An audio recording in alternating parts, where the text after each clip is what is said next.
Hi everyone and welcome back to my channel. So as you can see, I'm doing more Halloween recommendations today and I am going to be doing the Gothic novel. I'm going to try and do this in publication order. First one is going to be The Monk by Matthew Lewis.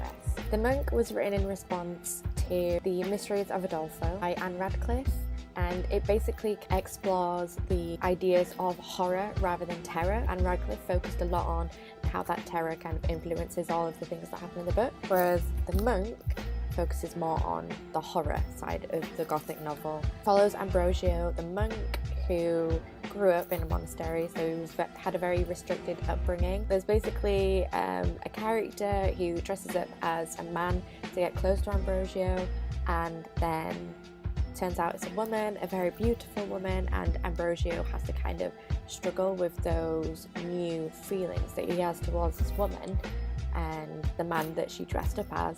It's very horrific, it's quite graphic as well, the detail. It follows a lot of kind of religious connotations on temptation. I really did enjoy it. I thought it was incredible. Very horrific, which is why I decided to pick it for one of my recommendations. The next one that I'm going to recommend is Frankenstein by Mary Shelley, who is of course one of my favourite writers of all time. If you haven't read Frankenstein, or you don't know anything about Frankenstein because you live under a rock, Frankenstein is basically about a scientist who is obsessed with creating life. He does so by digging up dead bodies and putting different pieces of those bodies together, and then he decides that he hates it and he feels like he's done the world wrong by creating it, then trying to destroy this creation. And this creation, obviously Frankenstein's monster, as he is referred to, just wants to understand human life, and he wants to understand what it is to live, and he goes out of his way to try and integrate himself into society, and obviously he can't do that because he's not human, but he also is, because his entire being is the composition of humans, but he's still not regarded as human because he was monstrously put together. It's a very good book. The third book that I'm going to recommend is Northanger Abbey by Jane Austen. So I know most people don't think of Jane Austen as a Gothic writer, but this is a Gothic novel. It has a lot of Gothic motifs, one being the main character. Catherine Morland goes out of her way to discover the Gothic. She fantasizes the Gothic. She is very much obsessed with reading Gothic literature. So the book is written at the time that these books are being published. Reading this book, you get it from the point of view of someone in society at the time of romantic Gothic literature, and how they interpret them and how they expect them, and how that society sees that literature as monstrous in itself because of what it talks about and the issues that it faces. It's very arguable whether or not this is a Gothic novel, so you should read it, and if you have read it, let me know if you would consider this a Gothic novel, because I'm very interested to see whether you do or not. The next one I'm going to recommend is the Private Memoirs and Confessions of a Justified Sinner by James Hogg. I ruined this beautiful penguin cover. A barbecue sauce stain when I was eating noodles in the library.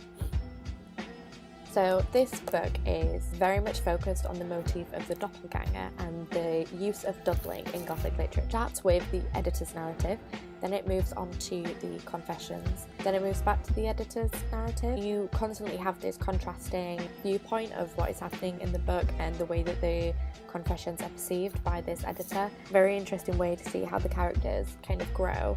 When Robert was a child, he kind of sees himself as a doppelganger. He acts as a doppelganger, he torments a child at school, and then as he grows up, he meets a character who is able to transform his appearance to suit the person he's talking to. If he finds himself trying to adapt himself to other people's thoughts, he will adapt himself physically to suit you. The first time that he meets him, he thinks that he's meeting a twin or possibly a brother, and that's basically the concept that it follows, and it kind of, you see how their relationship grows and how the sanity of Robert kind of tips. Really did enjoy it. I love the concept of doppelgangers as well, so if you enjoy something like that, I would highly recommend reading this classic. I think it's definitely worth it. It's just beautifully written. So the last one that I'm going to recommend today is The Picture of Dorian Gray by Oscar Wilde. Really enjoyed reading this so much. it's such a beautiful book. The contrast of personalities in this book is just really beautiful. I think it's a really beautiful consideration of London and the city and the lifestyle, and the way that Dorian Gray, he falls in love so easily in the beginning, and then the longer he lives, it takes a turn. It challenges sin, it challenges art, philosophy and society, and it throws it all in one book, and it kind of messes with your head on like what you believe in, what you believe is right, what you believe is necessary. It's one of those that just puts a lot of questions in your head. So, quick recap of my top 5 Gothic novels. We have The Monk by Matthew Lewis. We have Frankenstein by Mary Shelley, Northanger Abbey by Jane Austen, The Private Memoirs and Confessions of a Justified Sinner by James Hogg, and The Picture of Dorian Gray by Oscar Wilde. My top 5 Gothic novels. I hope you enjoyed this video, and if you do have any other favourite Gothic novels, I would love to hear about it from you, so please do comment below. And yeah, if you enjoyed this video, please give me a thumbs up, and I upload videos every Friday, so subscribe if you want to see more from me. Yeah, see you next time.